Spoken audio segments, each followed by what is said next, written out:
வணக்கம், நான் உங்கள் சங்கர். அனைத்து ஃப்ரான்ச்சைசி பார்ட்னர்ஸ் மற்றும் லீடர்ஸ் அனைவருக்கும் டுடே இன்றைக்கி ஒரு ஸ்பெஷல் ஒரு சப்ஜெக்டோடு உங்களை மீட் பண்ணுறேன். இன்றைக்கி என்ன சப்ஜெக்ட் அப்படின்னா கஸ்டமர் சைக்காலஜி. ரொம்ப இம்பார்ட்டன்ஸான டாபிக்ஸ் இல்லையா? கஸ்டமர் சைக்காலஜி அப்படின்னா இன்றைக்கி நம்ம கஸ்டமர்ஸ் நம்மளுடைய ப்ராடக்ட்ஸையோ நம்ம ஆப்பர்ச்சுனிட்டியோ கஸ்டமர்கிட்ட பேசக்கூடிய டைமில் கஸ்டமர் வைக்கக்கூடிய ஒரு சில அதாவது அப்ஜெக்ஷன் இருக்குது. என்ன அப்ஜெக்ஷன் மெயினாக வைக்கிறாங்க அப்படின்னா, அப்புறம் பார்த்துக்கலாம், அவங்களுக்கு தேவை இருக்குதோ இல்லையோ, ஆனால் உடனே அடுத்த வார்த்தை அவங்கள்ட்ட அதிகமாக வரக்கூடிய வார்த்தைகளில் இது ஒரு ரொம்ப முக்கியமான வார்த்தை, அப்புறம் பார்த்துக்கலாம். இன்னொன்று, இப்போ எதுக்கு நமக்கு இது அப்படின்ற ஒரு வார்த்தை, இப்போதைக்கு இது தேவையில்லை அப்படின்றது. நான் இப்போதைக்கு இப்போ வேணாம், நான் கண்டிப்பாக நான் சொல்கிறேன் அப்படின்ற மாதிரி வார்த்தை. இல்லைனா ஏற்கனவே எனக்கு இந்த மாதிரியான ப்ராடக்ட்ஸ் எல்லாம் நான் யூஸ் பண்ணிகிட்ருக்கேன், அதெல்லாம் முடிச்ச பிறகு பார்த்துக்கலாம் அப்படின்றது. இப்போ இந்த மாதிரியான வார்த்தைகள் கஸ்டமர் அதிகமாக என்ன பண்ணுறாங்க, பயன்படுத்திக்கிட்டு இருக்காங்க இல்லையா? உண்மையாக இல்லையா? இதுதான் நம்ம அதிகமாக கேள்விப்பட்டுருக்கோம். கஸ்டமரோட சைக்காலஜியை நம்ம தெரிஞ்சுக்கிட்டால் மட்டும்தான் நம்மளால் ஈஸியாக அவங்கள என்ன பண்ண முடியும், நம்மளுடைய பாதைக்கு அவங்கள கொண்டு வர முடியும். அப்போ அதில் ரொம்ப முக்கியமான இந்த 3 விஷயங்கள், இந்த 3 இல்லை நிறைய விஷயங்கள் சொல்லுவாங்க. இதில் ரொம்ப இம்பார்ட்டன்ஸ் ஆனது அப்புறம் பார்த்துக்கலாம், இப்போ எதுக்கு இது, அப்புறம் ஏற்கனவே என்கிட்ட இருக்குது, இந்த மாதிரியான ப்ராடக்ட்ஸ் எல்லாம் இருக்குது, நான் அதெல்லாம் காலியான பிறகு நான் வாங்கிக்கிறேன், அப்புறம் எனக்கு நான் கேட்கணும், வீட்டில் கேட்கணும், இந்த மாதிரியான நிறைய விஷயங்கள் கஸ்டமர் அப்ஜெக்ஷனாக வைக்கக்கூடிய சூழ்நிலைகள் இருக்குது. அதில் ரொம்ப முக்கியமானது இது ஏன், எப்படி, எதை, இதை மாற்றணுன்னா என்ன பண்ணணும், எப்படி பண்ணணும், எதை நம்ம அதிகமாக கவனிக்கணும், எது மேலே நம்மளோட கவனத்தை கொடுக்கணும் அப்படின்னா மார்க்கெட்டிங் மேலே அதிகமாக கவனத்தை கொடுக்கணும். மார்க்கெட்டிங்குடைய மெயின் மந்திரம் என்ன அப்படின்னு பார்த்தீங்கன்னா, ஃபஸ்ட்டு 4 பீஸ். மார்க்கெட்டிங்குடைய மெயின் மந்திரம் 4 பீஸ். ஏன்னா நம்ம இப்போ மார்க்கெட்டிங் பண்ணிகிட்ருக்கோம், அந்த மார்க்கெட்டிங்குடைய மந்திரம் 4 பீஸ் அப்படின்னு சொல்லுவாங்க. முதல் பி என்ன அப்படின்னு பார்த்தீங்கன்னா ப்ராடக்ட்டு, 2வது பி என்ன அப்படின்னு பார்த்தீங்கன்னா ப்ரைஸ், 3வது பி அப்படின்றது பிளேஸ், 4வது பி ப்ரொமோஷன். இது ரொம்ப இம்பார்ட்டன்ஸ். நம்மளுடைய பிஸ்னஸில் இந்த 4 பீஸ் ரொம்ப இம்பார்ட்டன்ஸான ஒரு விஷயம். மார்க்கெட்டிங் பண்ணுறதுக்கு இதை ரொம்ப கவனமாக நம்ம என்ன பண்ணணும், வாட்ச் பண்ணணும். ஃபஸ்ட்டு ப்ராடக்ட்னா என்ன, நம்ம ப்ராடக்ட்டை பார்த்திங்கன்னா நம்ம ப்ராடக்ட் எந்த மாதிரி ப்ராடக்ட்டு, நம்ம ப்ராடக்டுடைய சிறப்பு அம்சம் என்ன, நம்ம ப்ராடக்டுடைய தரம் என்ன, நம்ம ப்ராடக்டுடைய மேனுஃபேக்சரிங் டீட்டெயில்ஸு, இது எல்லாமே முழுக்க நம்ம என்ன பண்ணணும், ப்ராடக்ட்டை பற்றி ரொம்ப தரவாக நம்ம என்ன பண்ணிக்கணும், தெரிஞ்சுக்கணும். ஏன்னா நம்மளுடைய மார்க்கெட்டிங்க்கு இது ரொம்ப யூஸ்ஃபுல். நம்மளுடைய கஸ்டமரை நம்ம கவர் பண்ணணும், நம்ம கஸ்டமரை எடுக்கணும் அப்படின்னா ரொம்ப முதல் பி நம்ம இந்த ப்ராடக்ட்ஸில் இம்பார்ட்டன்ஸ் நம்ம ரொம்ப இம்பார்ட்டன்ஸ் கொடுக்கணும். செகண்ட் ப்ரைஸ்னால் என்ன, இந்த ப்ரைஸ்ன்றது என்ன அப்படின்னு பார்த்தீங்கன்னா, நம்மளுடைய ப்ரைஸ்லேருந்து வரக்கூடிய ப்ராஃபிட் என்ன, அதனுடைய விலை, அதாவது எம்ஆர்பி டிபி என்ன, டீட்டெயில்ஸ் தெரிஞ்சுக்கணும். அதே மாதிரி நம்மளுடைய ப்ரைஸில் என்ன டிஸ்கவுண்ட் கொடுக்கலாம் அப்படின்றத டீட்டெயிலாக தெரிஞ்சுக்கணும்.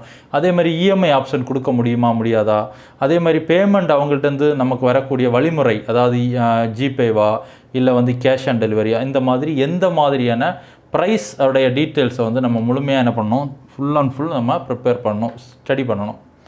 3வது பிளேஸ் பார்த்திங்கன்னா ரொம்ப இம்பார்ட்டன்ஸு.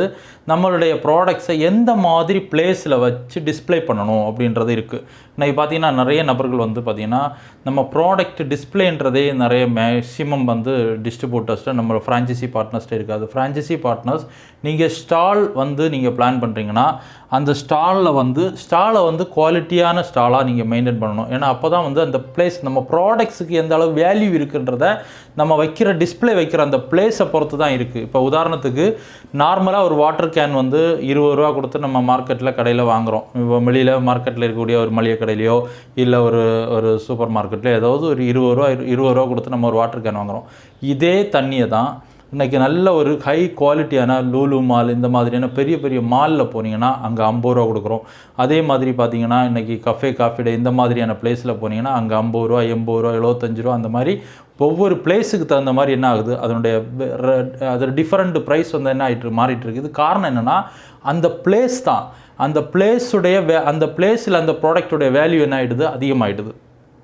உதாரணத்துக்கு உள்ளே இருக்கக்கூடியது தண்ணி தான், எல்லாமே சேம் தண்ணி தான். ஆனால் என்ன நடக்குது, பிளேஸுக்கு தகுந்த மாதிரி அதனுடைய ப்ரைஸ் வந்து வித்தியாசப்படுது. அதே மாதிரி தான் நம்மளுடைய ப்ராடக்ட் வந்து நல்ல பிராண்டட் ப்ராடக்ட் அப்படின்றத நம்ம சொல்லும்போது அந்த பிராண்டடுக்கு தகுந்த பிளேஸ், அந்த டிஸ்பிளே வைக்கக்கூடிய பிளேஸையும் நம்ம என்ன பண்ணணும், ரொம்ப ரொம்ப கவனமாக தெரிஞ்சுக்கணும். அதே மாதிரி ப்ரமோஷன்றது லாஸ்ட்டு கடைசியில் 4வது பி என்னென்னா ப்ரமோஷன் அப்படின்றது நம்ம மார்க்கெட்டிங் பண்ணக்கூடிய நம்ம ப்ராடக்டை எந்த மாதிரி நம்ம ப்ரமோட் பண்ணணும். ப்ரமோஷனில் வந்து நார்மலாக நம்ம வந்து ஒரு ப்ராடக்டை மக்களுக்கு விளம்பரப்படுத்துகிறோம் அப்படின்னா அதனுடைய குவாலிட்டியான அந்த விளம்பரத்தினுடைய குவாலிட்டி, அதனுடைய ஸ்பீச், நம்ம வந்து வீடியோஸ் போடுறது, நம்மளுடைய வாய்ஸ் மெசேஜ் போடுறது எல்லாமே குவாலிட்டியாக இருக்கணும். அந்த இரைச்சல் சவுண்டு இந்த மாதிரியான எந்த விதமான டிஸ்ட்ராக்ஷன் இல்லாமல் குவாலிட்டியான மார்க்கெட்டிங் பண்ணுறதுக்கு நம்ம படிக்கணும். இந்த 4ம் ரொம்ப ரொம்ப இம்பார்ட்டன்ஸு. ஒரு கஸ்டமரை கவர் பண்ணுறதுக்கு இந்த 4மே ரொம்ப ரொம்ப இம்பார்ட்டன்ஸ். ஓகே, இந்த 4ஐயும் நம்ம வந்து கரெக்டாக நம்ம பிளான் பண்ணிட்டோம் அப்படின்னா, அதாவது கஸ்டமரை நம்ம பொருளை வாங்க தூண்டுவதும் தொடர்ந்து அவங்கள வாங்க செய்வதும் இந்த 4 தான். அதில் வந்து பொருள் எப்படி இருக்கணும், நம்ம ப்ராடக்ட் கொடுக்கக்கூடிய ப்ராடக்ட் எப்படி இருக்கணும், டேமேஜ் இருக்கக்கூடாது, ப்ராடக்ட் ரொம்ப ரொம்ப கவனமாக நல்ல வந்து அதை வந்து குவாலிட்டியாக வச்சுக்கணும். சில நபர்கள் ப்ராடக்டை வந்து கொடுக்கும்போது பார்த்திங்கன்னா அங்கங்கே அது வந்து மடிஞ்சிருக்கிறது, இந்த மாதிரியான ப்ராப்ளம்ஸ் எல்லாம் இருக்கும். அதெல்லாம் இல்லாமல் ப்ராடக்ட் வந்து அப்படி பர்ஃபெக்டாக இருக்கணும். அந்த ப்ராடக்ட் வந்து அவங்க கையில் வாங்கும்போதே ஃப்ரெஷ் பீஸ் வாங்கினா எப்படி இருக்கும். நம்ம வந்து மார்க்கெட்டில் போய் நம்ம காய்கறி வாங்க போனால் கூட நம்ம ஃப்ரெஷ்ஷாக தேடுறோம் இல்லை, அது எதுக்காகனா அந்த கஸ்டமருடைய சைக்காலஜியே வந்து பார்த்திங்கன்னா ஃப்ரெஷ், எப்போவுமே புதுசு அவங்களுடைய வந்து பழையது. அதாவது அதே மாதிரி பார்த்திங்கன்னா ப்ராடக்டுடைய எக்ஸ்பிரி டேட்டை நீங்கள் பார்த்து வாங்கணும்.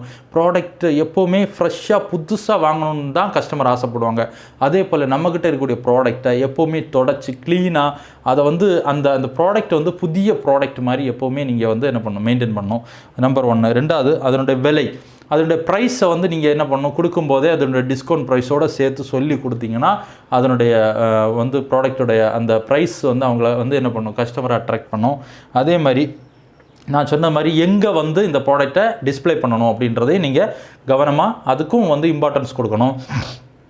அதே மாதிரி எப்படி நம்ம வந்து மார்க்கெட் பண்ணலாம், மார்க்கெட்டிங் விளம்பரப்படுத்துறது எந்த மாதிரியான விளம்பரங்கள் நம்ம படுத்தலாம் அப்படின்றதையும் நீங்கள் இம்பார்ட்டன்ஸ் கொடுத்தீங்கன்னா கஸ்டமரை நீங்கள் என்ன பண்ணலாம், கஸ்டமரை நம்ம ப்ராடக்டை வாங்க தூண்டுறதும் தொடர்ந்து வாங்க வைக்கிறதும் நம்ம கையில் தான் இருக்குது. கஸ்டமர் சைக்காலஜி இது வந்து நம்ம படித்தோம் அப்படின்னா உண்மையிலே பவர்ஃபுல்லாக நம்ம பிஸ்னஸை அடுத்தடுத்த லெவலுக்கு கொண்டு போகலாம். ஓகே, அதுக்கு ஒரு பெஸ்ட்டு எக்ஸாம்பிள் கஸ்டமர் சைக்காலஜிக்கு ஒரு பெஸ்ட்டு எக்ஸாம்பிள் என்னென்னா, இப்போ நீங்கள் வந்து ஒரு குதிரை மேலே ஏறி சவாரி பண்ணணும் அப்படின்னு ஆசைப்பட்டீங்கன்னா ஃபஸ்ட்டு எடுத்த உடனே குதிரை மேலே ஏறிட முடியுமா? முடியாது. அப்போது முதல்ல அந்த குதிரையை அது போக்கில் தான் அது என்ன ஆகும், அது போக்கில் தான் அது போகும். லைட்டாக அந்த குதிரையை தட்டி கொடுத்து அதை வந்து நம்ம வழிக்கு எப்போ திருப்புறமோ நம்ம வழிக்கு திருப்பி மெதுவாக அந்த குதிரை மேலே ஏறி சவாரி பண்ணுறது தான் உண்மையான குதிரை சவாரி. சும்மா நம்ம டக்குன்னு நினச்ச உடனே ஓடி போய் ஏறிட முடியாது. அதே மாதிரி கஸ்டமரோடைய சைக்காலஜி அப்படின்னா கஸ்டமரை முதல்ல அவங்க போக்கில் தான் அவங்க என்ன பண்ணுவாங்க, அவங்க மைண்ட் செட், அவங்க மனநிலையை நம்ம புரிஞ்சுக்கிட்டு அவங்க என்ன விரும்புகிறாங்க, என்ன எதிர்பார்க்குறாங்கன்னு புரிஞ்சு அதுக்கு தகுந்த மாதிரி நம்ம அவங்கள முதல்ல தயார்படுத்தி அப்புறம் நம்ம பக்கத்தில் அவங்கள என்ன பண்ணலாம், நம்ம ரூட்டுக்கு நம்மளுடைய பாதையில் அவங்கள கொண்டு வர முடியும். அப்போ கஸ்டமர் சைக்காலஜி நீங்கள் ரொம்ப ரொம்ப இம்பார்ட்டன்ஸாக நீங்கள் படிக்கணும். இந்த 4 விஷயம், 1 ப்ராடக்ட், ப்ரைஸ், பிளேஸ், ப்ரொமோஷன், இந்த 4ம் நீங்கள் ரொம்ப ரொம்ப இம்பார்ட்டன்ஸ் கொடுத்தீங்கன்னா உண்மையிலே உங்களுடைய கஸ்டமர்ஸை நீங்கள் சூப்பராக என்ன பண்ணலாம், தொடர்ந்து வாங்க வைக்கலாம்.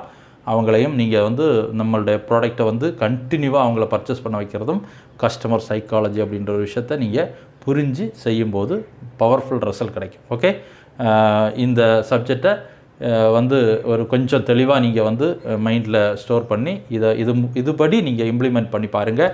கண்டிப்பாக ரிசல்ட் கிடைக்கும். உங்கள் ரிசல்ட்டை ஷேர் பண்ணுங்கள், டீமோட ஷேர் பண்ணுங்கள். Okay, thank you. நெக்ஸ்ட்டு நல்ல ஒரு சூப்பரான ஒரு சப்ஜெக்டோட நாளைக்கு வீடியோவில் பார்க்கலாம். Okay, congratulations all leaders. Thank you.